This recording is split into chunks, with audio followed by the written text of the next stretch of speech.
may be seated. All right, kids are going to step out and head on out to class. I know they've got a great time playing back there. The way they run out of the room. Hope none of you want to run out of the room in the same way. We have been looking at the life of Abraham. We've been looking at the life of Abraham for a few weeks, and Brother Roger preached for me last week, and I appreciate him stepping in and doing that. Really grateful that we have other men called by God ready to preach and step up that we can hear from.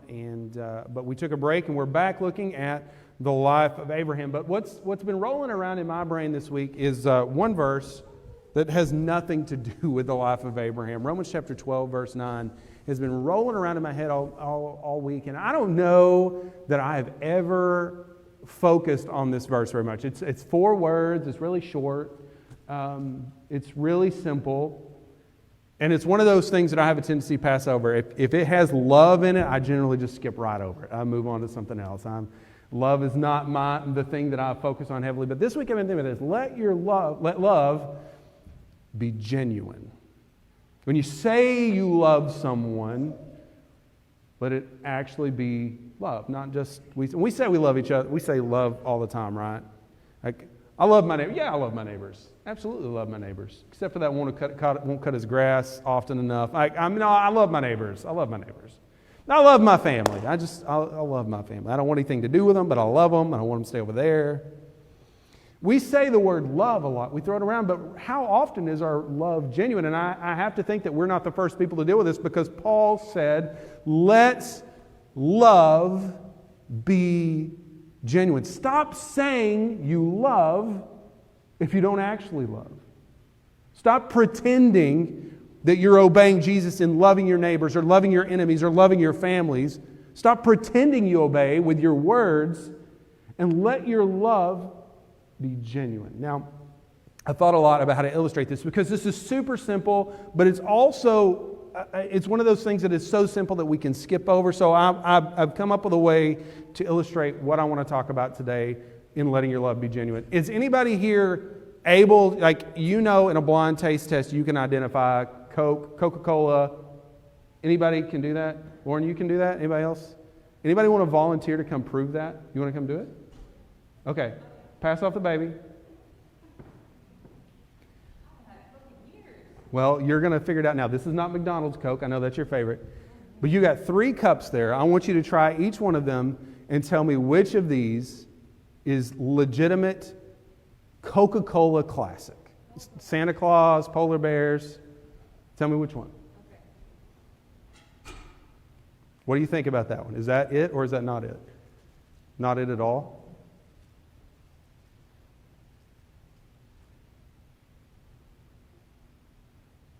You think? What do you think? You think that's a maybe? Okay.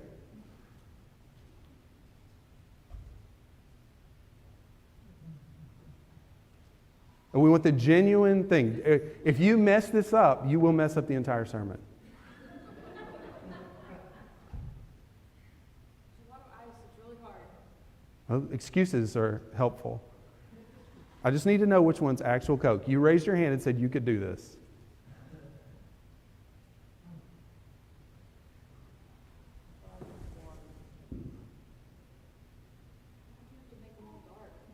Well, because I wanted it to be hard. All right. You think it's that one? You think that is it? You're positive?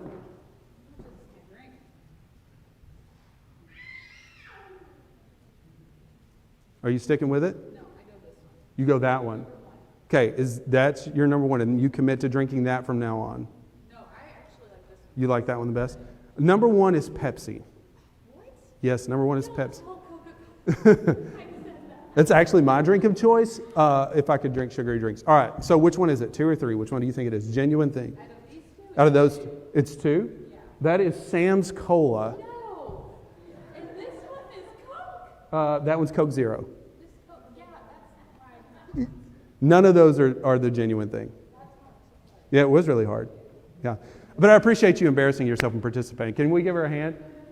And as a thank you, you can have this genuine Hecho in Mexico. That's the cane sugar stuff. Okay. Anybody want the Sam's Cola? All right, so I wanted to illustrate that because in taste tests, when you put things up there, people come up with all kinds of different things and they prefer all kinds of different things. But when you try to figure out which one of those is the genuine article without having something to compare it to, it's really hard to tell which one's genuine. Lauren, was that difficult? Would you say it was difficult? Yeah, I know. It's really hard to tell. It's really hard because when we start trying to compare them to the original thing, when we compare it to the genuine thing, it's hard to tell which one it is. You can tell which one it's not.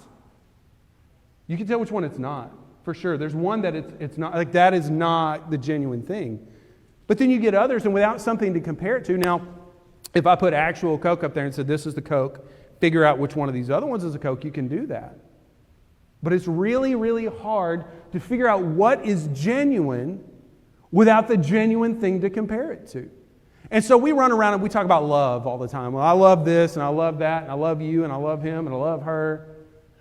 And we get by and we say, okay, yeah, that's genuine love. And we can point out when it's definitely not genuine love, right? We can point out and we say, like, okay, he says he loves his wife, but he beats her, so he does not love his wife. That's an easy one to identify.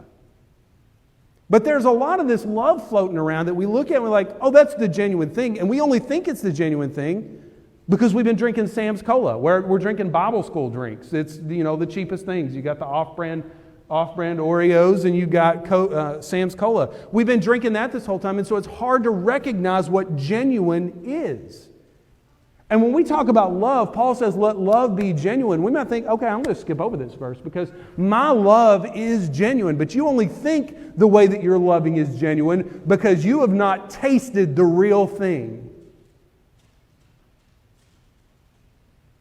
The real thing, genuine love. Paul says, let your love be genuine. What are we supposed to compare that to? And it's obviously the love of God for us. John 3:16. This is, like, everybody knows this. This is the verse I don't even really want to use because we use it so often. But God loved the world. Right? Who? God. When we're working with Cooper on his homeschool stuff, we're doing sentence diagramming, and I got to tell you, I'm just pretending to keep up with what he's doing, and he's drawing lines and this. I'm like, yeah, that's definitely right. Are you sure that's right? And I've got the answer key, and that's the only way I get by. But who? God did what? He loved. Who did he love? He loved the world. How do we know that love was genuine? How do we know that love is genuine? That he didn't just say he loved the world. He didn't just send a box of chocolates and say, I love you. How do we know it was genuine? Because he did something in response to the situation the one that he loved was in. He loved who? The world. And what did the world need? The world needed to be rescued. So what did he do? He gave his only son. His love is genuine, and he demonstrated it was genuine because he took action because of that love. He did it so that whoever would believe in him, whoever would believe,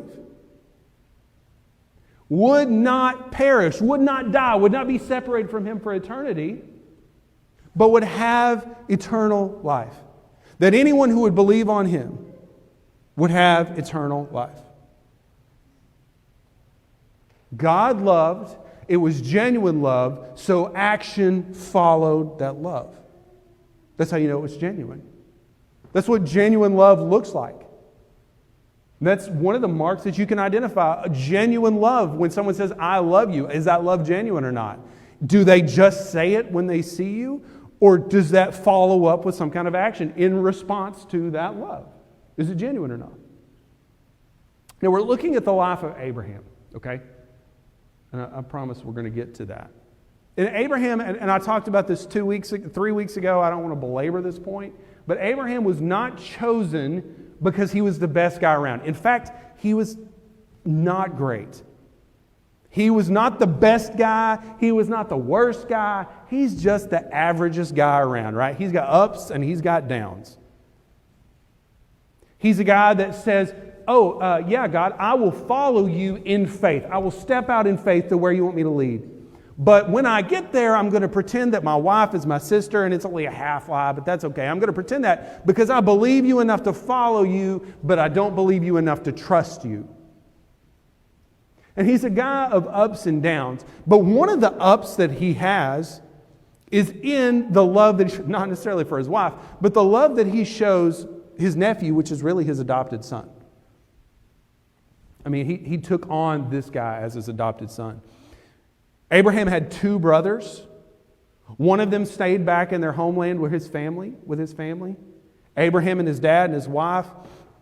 The other brother died while they were there. Abraham, his dad, his wife, they moved to another spot, and they took this kid with him, this orphan kid with him, a guy named Lot. They took him with him. And after Abraham's dad died, they continued to take him on. And this was the guy, they didn't have any children, so they really treated Lot as their son. This is how they treated him. They come down, out, they go up, and then they come to Haran, and then they come back down, and they go into Egypt, and they do that whole thing that pretending they're not married thing, and that causes a whole lot of problems. But they come out of Egypt, and when they come out of Egypt, they come out very wealthy. Okay?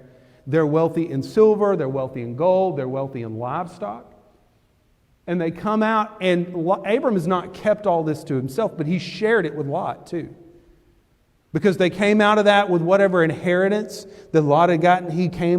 But Abraham has taken care of him. He's guided him. They've been together, so it's been a protection for him. While they're in Egypt, they're blessed because the Pharaoh is really excited and wants to bless his new brother-in-law until he finds out all the stuff about it. So they come out of there, and they come out wealthy. They come out very wealthy. Really, they come out too wealthy for their own good. They go back up into the land of Canaan, the place that God had first told them this is going to be the land. And they settle in a spot between Bethel and Ai, and they settle there, but they start to have problems. This is Genesis 13, verse 5. It says, "And Lot, who went with Abram," because Abraham's name had not been changed to Abram at this point, "Lot, who went with Abram, also had flocks and herds and tents, so that the land could not support both of them living together, for their possessions were so great that they could not dwell together." All right, so what's the problem? Well, you have to have water, and wells only have so much water in them. So the people that live there, because they picked up servants, it's a pretty good assumption to make that Lot had a wife and kids of his own. It doesn't say anything about that for a while, but it's a good assumption that he had that. At this time, it was just assumed that you would have that, and really is only mentioned when it doesn't work out. So he's got probably his own family, but he's definitely got livestock. He's definitely got servants that are working for him, because it says that he's got his own tents. He's got his own tent city, and they're living together, but they're divided because Lot owns part and Abram owns part. And they start to have problems because there's not enough to go around. When you get past the well water for the people that are living there, the people that are living there, you got to water the animals too. You got to take the animals out to find grazing ground. You got to take them out to find hay to eat. You got to take them out to find grass to eat. And so they keep having to go farther and farther and farther. And it gets to the point that Abram's shepherds are fighting with Lot's shepherds. Because Abram's shepherds do not care about Lot's shepherds. They work for Abram. They don't work for that guy. It's 2 competing companies. We don't want anything to do with them. So we're going to send scouts out ahead to find this. And what happens if the scouts get there at the same time and then they're fighting over it? And so the shepherds are getting a fight because somebody's going to have to walk an extra half mile and somebody's going to stay here. What are you going to do? So they start to have problems because the land could not support both of them dwelling together. Verse 7, "And there was strife between the herdsmen of Abram's livestock and the herdsmen of Lot's livestock. At that time, the Canaanites and the Perizzites were dwelling in that land." That verse kind of seems like a throwaway, but it's Moses reminding us that they cannot afford to be divided because they're foreigners living there. There are foreigners living in a place, and they've got lots of money, and they've got lots of wealth, and all that has to happen is the people that live in that area decide, you know what, that wealth would look a whole lot better on us. Those sheep would look a whole lot better in our herds. They have got to stay together. And one of the reasons that they're safe here is because they're together, because they've got enough people in the camp to fight off somebody that wants to come in and deal with them. And Abram has to decide how he's going to handle this. How is he going to deal with this? Now, what should happen? What should happen? Well, Abram's the oldest, right? He's the leader. Lot's been following him, so Lot should come to him and offer to to do whatever needs to be done. He needs to offer to take the worst part of the deal because he's younger and Abram's older, right? Okay, also, well, let's just take the age deal out of it. How did Lot even get to the point of having this much wealth? Would he have this much wealth if it had not been for Abram helping him and protecting him and being a part of his group and guiding him?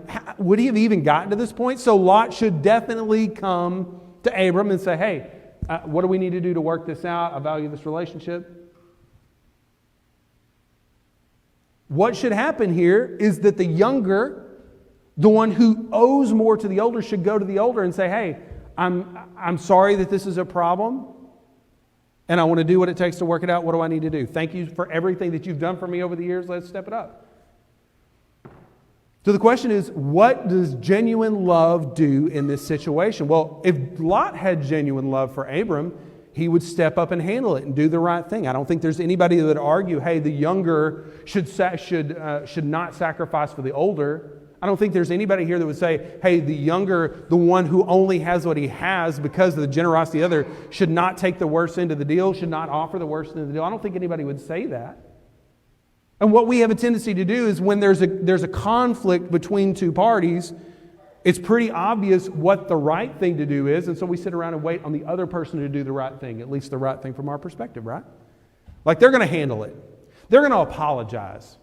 Yeah, I'm just going to give them time to come realize this is the right thing to do, and they're going to apologize. And then things start to get worse and start to get worse. And we're like, okay, well, this is their fault. They're the ones that has to resolve this. I'm ready to forgive and move on as soon as they're ready to resolve this. And the conflict grows and it grows and it grows while each side waits on the other side to do the right thing, right? That's what we do. That's why families split. That's why brothers don't talk to each other. That's why churches split. That's why companies break apart. Because everybody's waiting on everybody else to do the right thing. But what does genuine love do when there's conflict in the relationship? What does genuine love do? Well, Abram, again, who's on a high moment here, he's not on one of his low moments, he's on a high moment.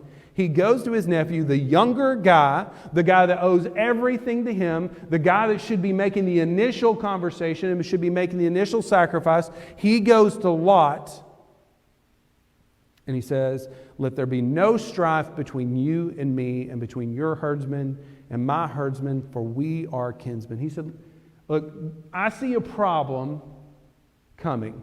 And as far as we know, this problem had not made it to upper management yet, right? It's still at the hourly wage guys. They're fighting with each other. Maybe it's gone up to middle management, the people that worked over those shepherds. Maybe it's gone up to that thing and they've worked it out. But from as far as we know, it has not gotten to the top yet. And Abram looks and he says, look, I can see what's happening. And I can see that there is conflict coming. And if we don't get ahead of this conflict, it's going to break us apart. So let's deal with it. Because we are family. Because you have been the son to me that I did not have. You are my brother's son. And I cannot allow this to come between us. I will not allow money and cows to become a problem between us. Genuine love takes action. And genuine love in a relationship with conflict, genuine love heads off the conflict. It looks ahead and says, look, this is going to break us apart if I don't stop this and if you don't stop this. Genuine love gets ahead of it. The love of God did what? It looked at the people it loved, it saw in need, and it made a sacrifice. That's what the genuine love of God did. And the genuine love of Abram for his nephew said, look, there's a problem, there's a conflict, and if we don't get ahead of this now, we will not get ahead of it. You have seen this, right? And I'm not talking about in the Bible, I'm talking about in life. You have seen this. Where the parents do a bad job managing the inheritance. And they die, and there's 40 acres. And it's not assigned to anybody. And mom promised it to one brother, and dad promised it to the other brother. But nobody ever wrote anything down because nobody wanted to deal with any conflict. You've seen this, right? And what happens when no one is willing to love genuinely enough to get ahead of the conflict? It destroys the relationship. What happens in a church? What happens in a church? When somebody says something and it gets taken the wrong way, you say, well, they shouldn't have taken it that way. That's not what I meant. They should know me well enough to know that's not what I meant. And the other person said, I don't care what they meant. This is what they said. And everybody pretends to be happy until they go away from each other. And that conflict sets in. What happens? When people start to take sides, what happens? Genuine love does not allow that. But genuine love gets ahead of the conflict. It says, look, I see this problem coming a mile down the road. And we are family, and it is not right that we should be broken apart by money. It is not right that we should be broken apart by words. It is not right that we should be broken apart by something that could be handled if we would just be willing to talk about it. Genuine love gets ahead of the conflict and says, no, I see that coming and I will stop it. And that's what Abram did. He said, look, if this keeps going, then the two of us are going to split, and it's not going to be an amicable split. It's not going to be the kind of split where we still have Christmas together. It's not going to be the kind of split where if I get attacked by the Canaanites, you come help me, or if you get attacked by the Perizzites, I'm going to come help you. But it's going to be the kind of split where we say words that cannot be unsaid, and we will show that our love is not genuine, but our love is something that was a love of convenience. A love as long as it doesn't cost anything. A love that is there as long as it doesn't require any action. Paul said, let your love be genuine. Act like you love someone. Don't just say that you love someone. We look at all the people that we're commanded to love by Jesus. We're obviously supposed to love our neighbor. We're supposed to love our families. We're supposed to love our church. We're supposed to love our enemies. But is that love a love that says, yes, I love you? My mom, she didn't mean anything by this. I shouldn't call her out like this. But I remember when I was a kid, like, you don't say you hate anybody. Don't say you hate people. Because Jesus told us not to hate. So don't hate anybody. Use another word, like despise. I don't think she said that, but that was the intent. Like, it's not that we say, Jesus says, you shouldn't hate. And we're like, okay, don't hate anybody. Don't hate anybody. You can feel that way as long as you don't say the words, it's fine. And we say, you're supposed to love each other. So we say, yeah, I love you. I love you too, man. Yeah, we love each other. We all love each other.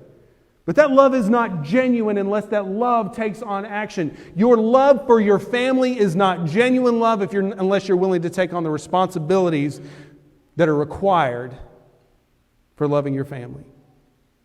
Your love for your wife is not genuine if you're not willing to lay down your life and your wants and your needs the same way Christ laid down His life for the church.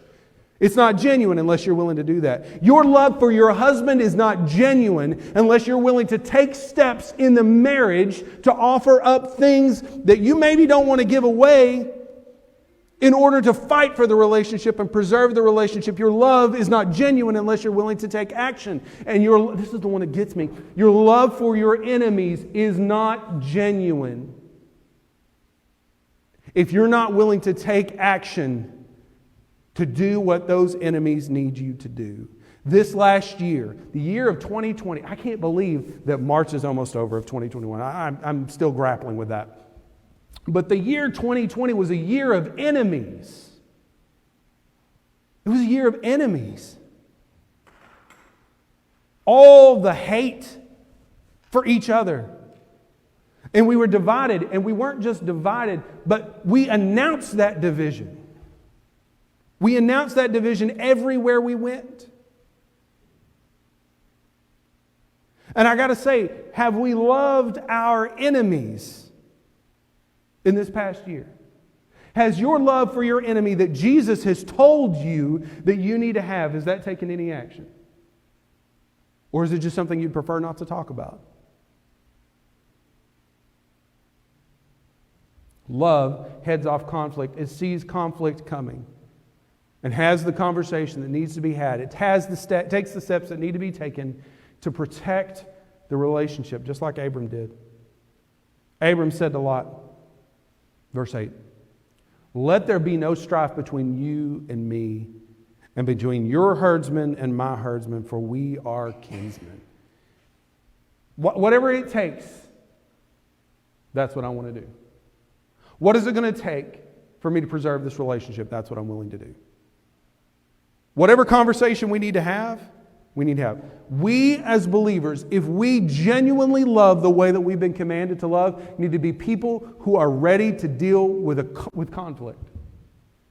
We need to be people who are ready to have the hard conversations nobody wants to have.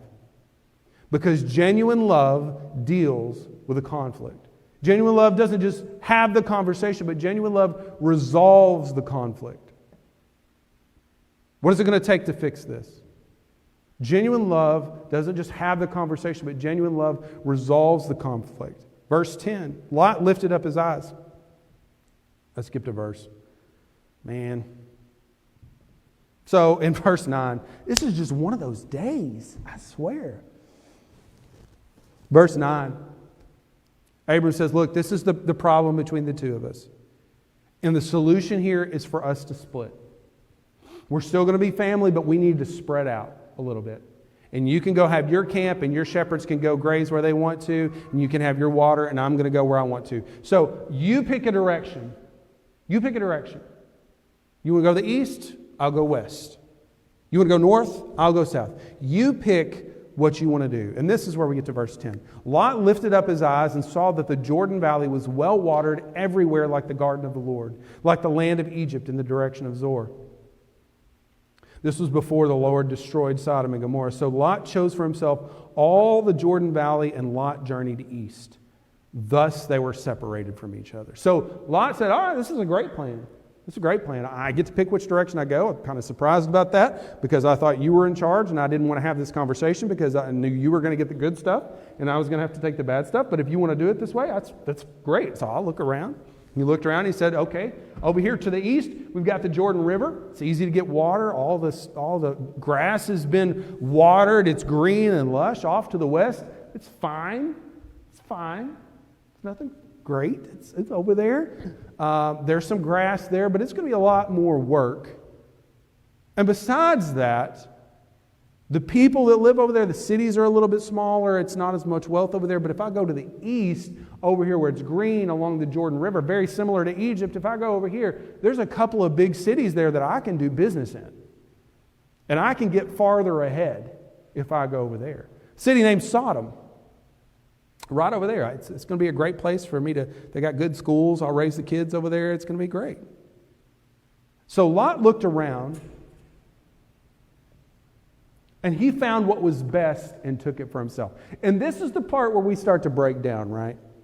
Because maybe we're willing to have the conversation. Maybe we're willing to say, yeah, I'll definitely do that. I'll have the conversation. I'll resolve the conflict. We'll do this. I love you enough. I'll get ahead of it. Genuine love, all that. Yeah, down for it.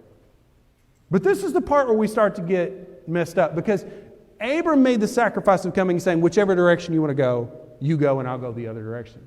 So what's the proper response to that? It's like, no, you pick. Or you pick the worst one. We went and stayed in a cabin right outside of Hot Springs a couple of weeks ago, and we stayed with some friends, and they got down there first, and they texted and said, do y'all want the upstairs bedroom beside the kids, or do you want the downstairs bathroom with the ensuite bathroom? I'm like, well, that's pretty obvious which one like far away from the kids as possible, bathroom right on, that's where I want to be. But we started to do this back and forth thing, and they said, no, we're not doing that. We're already here. We're taking the upstairs bedroom, right? And that's what we want people to do. We want people to say, all right, you chose first. You take the smaller piece of pie.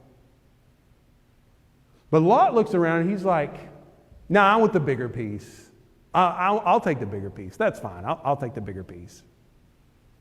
And that's the point where we start to break down, because like, no, man. I was the bigger person first by offering, so you're supposed to be the bigger person now by taking the smaller piece. That's what you're supposed to do. Besides that, you wouldn't have any of this if it wasn't for me. Besides that, I'm the older one. I'm your uncle. You should give me the better portion. Right? That's what should happen. If Lot genuinely loved Abram, that's what would have happened. But that's not what happened. Lot said, no, I want the easy spot down next to Sodom. That's where I want. That's where I want to go. And see, that's the point that we generally start flipping tables. Like, never mind, I don't care about this. But Abram said, okay. If that's what it takes for us to still be together, if that's what it takes for us to still have the relationship we have now, if that's what it takes to protect our relationship, I love you, and I want to still be the uncle that you come over to see at Christmas. If that's what it takes, I'll take the smaller piece of pie. Genuine love doesn't just have the conversation about the conflict, but is willing to make a sacrifice to resolve the conflict. Well, that's not fair. It's not fair. Why is it fair? Why didn't they go north and south? That way they would both get a piece of the Jordan River. Why didn't they do it that way? It's not fair. How much did Jesus get out of the cross? Let's just step back. What gain did he get out of the cross? Like, what benefits did he receive from having us? Like, have you ever picked up somebody else's kid to take them to church? You ever done that? And like, it's one thing when you got your own kids talking 90 to nothing in the back seat, but you got somebody else's kid talking 90 to nothing, and they're going to come to church, and it's going to be beneficial to them, but I'm not seeing the benefit for me in this situation other than hauling somebody else's kid around. What benefit did Jesus receive from the cross? Did he get the better end of the deal? Did he get a fair end of the deal? Did he receive anything? He received nothing except us. And I'm not sure it was worth it. But genuine love takes less than it deserves to resolve the conflict. Because genuine love values the relationship over the wealth. It values the relationship over what's fair. It values the relationship enough to sacrifice.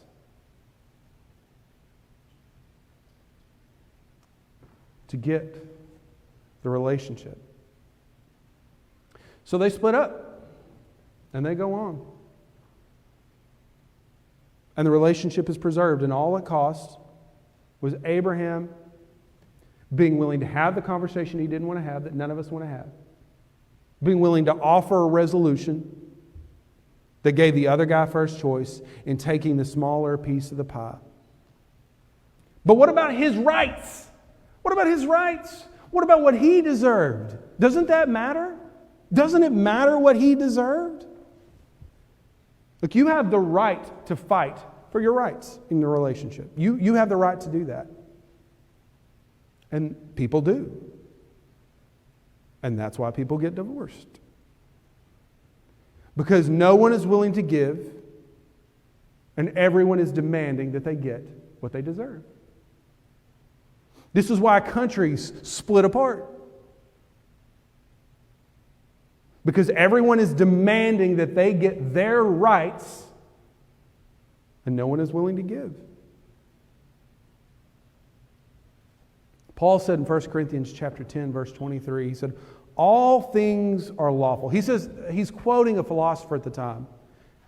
that said, you know what, we have the right to do whatever we want to. Everything is lawful for me to do. This is a strong libertarian perspective, right? I do what I want to do. And Paul said, you know what, you have the right to demand your rights. You can do whatever you want to. You're right, you can do that. But just because it's your right to do it does not mean it's helpful for you to do it. All things are lawful. You're right, you can do what you want to. But not everything that is your right builds up. In a relationship, with a friend, with a brother, with a parent, with a spouse, in a church, you may have the right to do something, but genuine love does not look to its own rights and say, what is my right? What do I deserve? But instead says, what is helpful?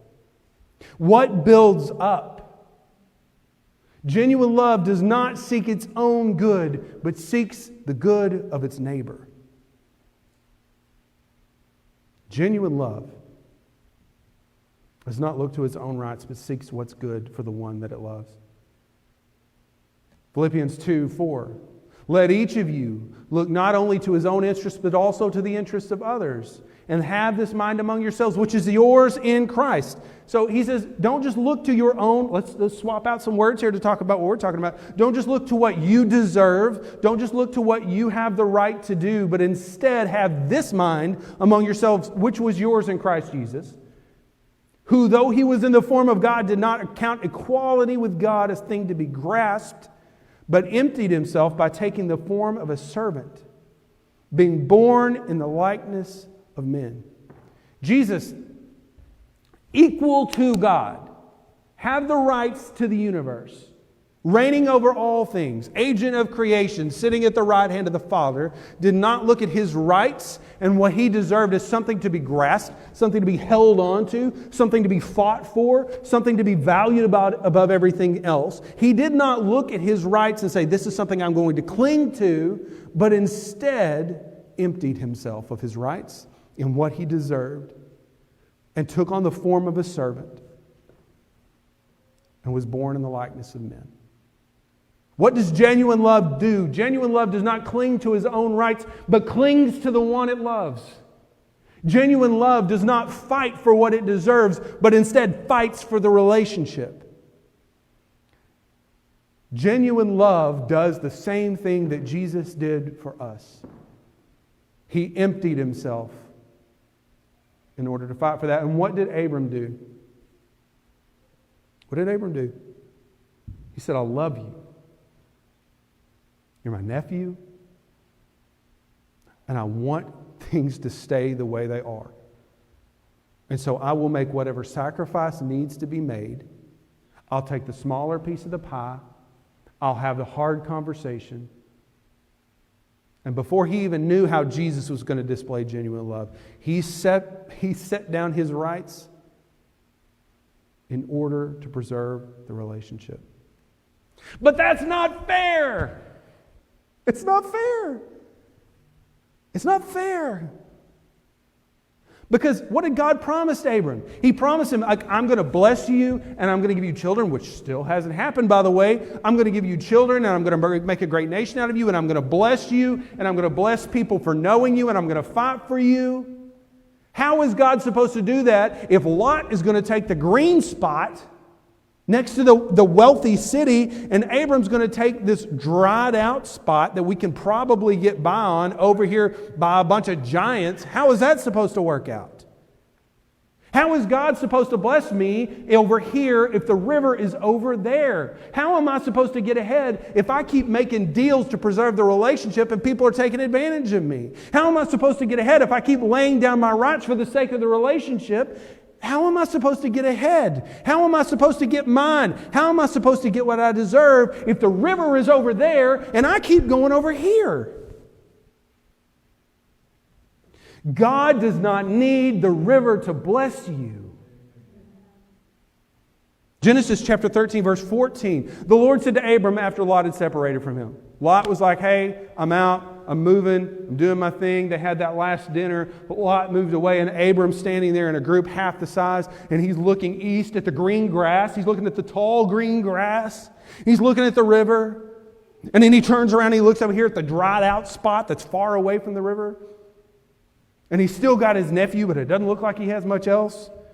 And the Lord speaks to Abram after Lot had separated from him and says, lift up your eyes. Look up. Stop looking down in the dirt. Stop looking at where the river isn't, but lift up your eyes and look from the place that you are, northward and southward and eastward and westward. Don't just look west to where it's dried out over there where you just agreed, but I want you to spin in a circle. Look every direction. Go all over. Look around. Verse 15, for all the land that you see, I will give to you and to your offspring forever. And I will make your offspring... People talked the other day about it's a good thing I don't spit when I preach because then, the whole mass thing, I'm spitting now. I will make your offspring as the dust of the earth so that if one can count the dust of the earth, your offspring also can be counted. Arise, verse 17, arise, walk through the length and the breadth of the land, for I will give it to you. Abraham sitting there, he said, I just gave away my rights. I just gave away what I deserved. I gave away a bigger piece of the pie. I gave away what was rightfully mine to preserve this relationship. And God said, look up, man. Because that river over there is going to be a blessing to Lot. But I am a bigger blessing than that river. And I can do way more for you than that river is going to do for him. God does not need the river to bless you. God does not need the river to provide for you. God does not need the river to take care of you. But instead, He laughs at the opportunity to bless you when no one else thinks it's going to work out because you keep doing what genuine love requires and everybody else keeps getting theirs. God does not need the river to bless you. Genuine love deals with the conflict, it makes sacrifices, and it preserves the relationship. But genuine love also places you right where God wants you. You know what's going to happen to Lot, who chose the bigger piece of the pie? He's going to move east into the tall and fluffy grass. And then he's going to move a little bit farther east. And then he's going to move a little bit farther east until he is living in the city of Sodom. Not only will he live in the city of Sodom, but he will adopt many of the customs of the city of Sodom. He's going to marry his kids off in the city of Sodom. He's going to become a leader in the city of Sodom, a city that is an evil city full of evil men that God cannot handle, to the point that in just a few years that city will be destroyed, and what will Lot have left of that big piece of pie? He's going to flee that city with whatever he can carry on his back. And where will Abram be? Sitting on a hill, watching the city be destroyed. We stand here at this point and we say, why would God ask me to sacrifice so much? Because I keep doing the right thing. I keep having the conversation first. I keep giving and giving and giving and giving. And He keeps asking more. He keeps asking more. But the genuine love, the actions of genuine love don't just cost you, but they change you and they move you and they place you right in the will of God where He wants you to be. And we look around and say, everybody else, they're cheating on their taxes. Everybody else is cheating on their taxes. Everybody else just keeps trading in for new wives. Everybody else does this and everybody else does that. And I'm sitting over here. God does not need the river to bless you. In fact, the sacrifices that genuine love makes you put you in a position where God can bless you far more than you would be blessed if you clung to your rights, what you deserve, and fought for what you wanted rather than fighting for the relationship. I feel like I've preached this a lot. But there's different things that we need at different times.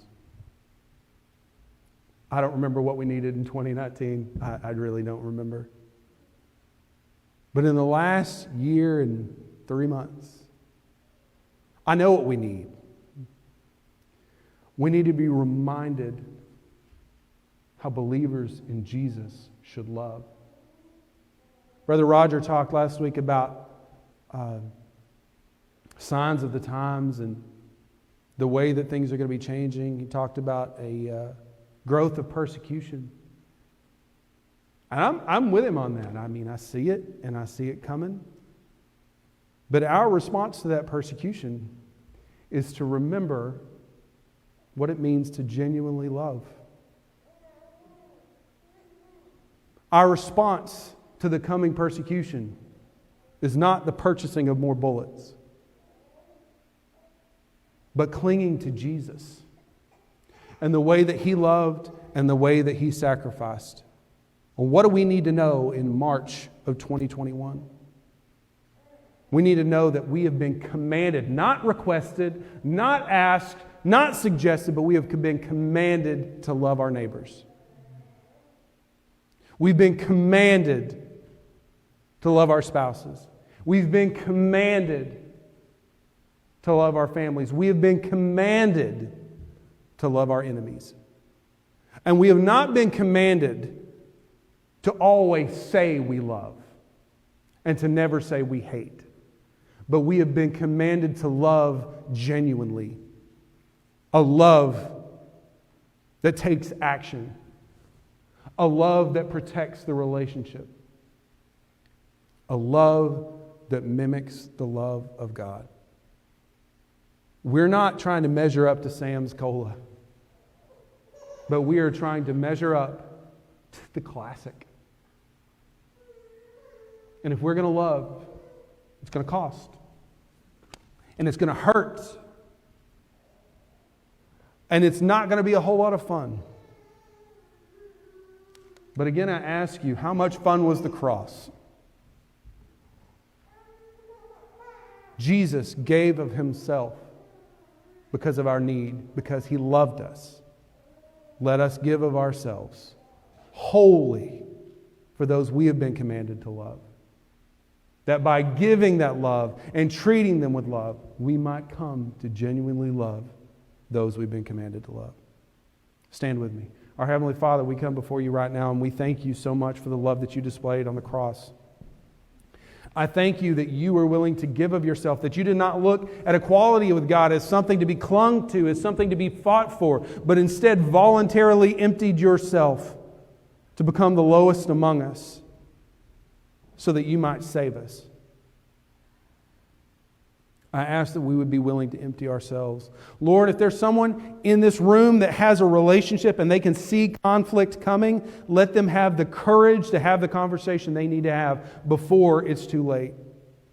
If there's someone that's in the middle of conflict right now, Lord, help them to see that in fighting for the conflict, they're not fighting for the love that they have for the other person or for the relationship, but instead are fighting for personal gain. Let them see that, Lord, and let them have the courage and the willpower to make the sacrifice they need to make for love. And Lord, help us to remember that when we sacrifice and that when we give and that when we lay down, that we are not moving farther away from what we need to take care of our families or what we need to get ahead, but we are moving closer to You. And You don't need a river. Help us to remember. And let us become known as a church full of people who love genuinely. It's in Jesus' name I pray these things, Lord. Amen. Hey, this is Ben Hightower. I just wanted to take a second. I know you've watched me talk for a while, but I wanted to take a second to say thank you for joining us. It means a lot to us that you would join us, that you would take some of your valuable time to watch one of our previous services. And I want you to know that this is not just a spectator thing, but church is about participation. It's about a family that can be in your life and you can be in theirs. So I want to invite you to participate in church with our family. I want you to join us this Sunday at 10 o'clock, 3501 Southwest Rainbow Farm Road here in Bentonville. You're welcome to show up whenever you want to, and we're going to welcome you into what we're doing here in our church. Until then, I want you to go to our website, solidrockbentonville.com, and if you'll go to solidrockbentonville.com/first time, you can find out all about what you can expect to happen in our services, what our ministries are like, what we believe, all the things you should be asking about a church before you attend. Go there and then join us this Sunday at 10 o'clock. Until we get to meet in person, please know that I'm grateful for you and I'm praying that God will bless you and your family. Thank you again. And until we meet, God bless.